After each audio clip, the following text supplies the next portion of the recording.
Dutchmen 26L, little, I guess that's relative. Mid-size rear living couples camper here at Haylett RV of Coldwater, Michigan. Big living room super slide. Very stock traditional floor plan. Everybody has built and still builds this floor plan. This is just a no nonsense, no filler sort of rank and file infantry level RV right here. It's an '08. It's been used, certainly. Abused? No. And actually, I see some pretty good signs of maintenance and upkeep on here. I see there's a little area on one spot. I mean, it doesn't even really show up on camera, but on the other side there's a little spot where maybe something had dented the aluminum skin in a very small area, so the folks patched over it. Basically, I mean, they made sure everything still looked good. I don't see any leaks anywhere. Major appliances appear to be in good working order. It's a fine little camper. I mean, if you're looking to upgrade from a pop-up, or if this is your first time camping and you just don't want to go neck deep in debt on a brand new one, which I understand that. I get that. I'm tight with my money. I mean, I'd like to say I'm frugal with my money, but I'm a tightwad. I mean, that's the whole point of having nice used campers like this out here. So 6,645 pounds, comfortably half-ton towable with proper weight distribution, of course. The story goes as such: the previous owners, they were also motorcycle enthusiasts, as a little bumper sticker down there will indicate, and they would load their bike in the back of the truck, but the truck didn't have the payload capacity to be able to handle a motorcycle in the back and the tongue weight of the trailer. So the only reason they swapped this out is to just alleviate the truck payload problem, so they got a toy hauler travel trailer in its place, and they're still camping today. I do like the little receiver hitch on the back here. Now that's going to be, because it's just bracketed onto the bumper, that's going to be a light duty accessory receiver. Like, you don't want to put much more than maybe 200 pounds on there, and generally speaking, keeping it lighter than heavier would be a good idea. Everything on this, like I said, appears to be in good working order. If I'm being picky, and I mean picky, the only thing I can say about this, the only thing that really I guess would be of concern, was that this shade here, when you pull it up, it doesn't want to lock in place. That's seriously the only thing I have to say against this thing. It's in fine shape, guys. For an '08 used RV, it's doing just fine. You couldn't ask it to be in much better condition.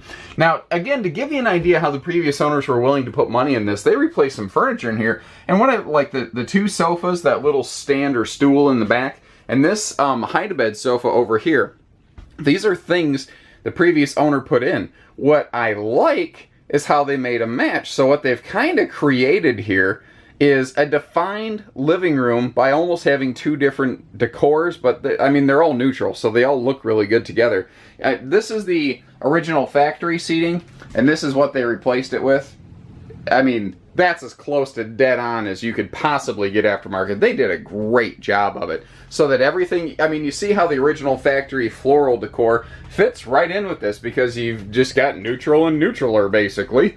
So here we've got a hide-a-bed and rear living area with these nice Euro chairs. I like those things because they're very, surprisingly, big guy comfy. You know, they work well for big fellas and ladies, obviously. If you're a bigger lady, welcome. The countertop here, you can see, kind of juts out on a little bit of a peninsula. That does a couple things for you. It makes the sink a little easier to get to. It makes more space to add an extra counter extension here. It puts prep space next to the stove and all around everything, and you'll never get enough prep space in an RV. It's nice to have that. It also creates the opportunity for a little bit bigger overhead cabinets as well. Spinning us around here, one thing I want to point out is how all windows are tinted. I don't know if you noticed that outside. And they do all open for ventilation, which is a really handy feature. Looking at this, just from pure experience, I can glance at this and tell you that this is 81 inches tall inside. It's 6'9" interior. Industry standard is 6'6" interior, because that's going to fit the average person. This is made for people that are a little bit taller. And you think, well, 3 inches, I can live without that. And the answer is, yeah, you can. But wouldn't you like to have a little more headroom? Wouldn't you like to have bigger cabinets? Wouldn't you like to have a taller slide out so you're not knocking your head? 3 inches, it adds up quickly, you know.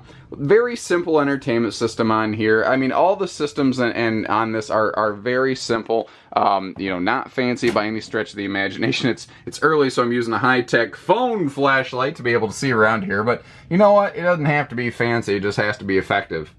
I guess really that's the message for this camper. So right here, across from the bathroom, we've got a nice big closet you could use for linens. You saw that it had a hanging rod in there for clothes. I like that we do have a user-friendly foot flush stool in here as well, which is handy. Good counter space in this bathroom as well. That's another one of those things that people take for granted. Remember, this is tall person friendly shower. And that skylight there letting in lots of light. Like, I'm probably just going to shut this thing off. Bang, that's all there is to it. We have a sliding pocket door here for front bedroom privacy. So if you do have a guest or a kid or something on that rear hide-a-bed, you know, you each have your own separate sleeping quarters. Now, they did some things here I really like that usually you're lucky to get one or the other of these features, but I see where they're all present here. So we've got side stands, we've got side dresser drawers, we've got power outlets on the side, and we've got an extra utility shelf overhead, but also overhead storage. So take any possible bedroom arrangement they have in travel trailers, and they put all of the things in this one. All of the things are here, basically. And again, I've looked through the trailer. I'm not a trained technician or anything, but I've looked at a lot of RVs. I have a very good idea where to look. I'm not, you know, 100% accurate on things, but I can't find anything that makes me real scared of this one. Just because of the age, it's going to be very, very price effective. Like you think, oh, no, wait, that's not too old. Think about it. In the RV world, that's actually starting to creep into what we would consider as humans to be middle-aged. So just as a result, this thing's going to be very price effective, and it's going to be something that you can take home, tow with a half-ton, the most common pickup on the road. It's in great shape. Give us a call, 800-256-5196, Haylett RV of Coldwater, Michigan. Take care, stay safe, have fun, and happy camping, everyone.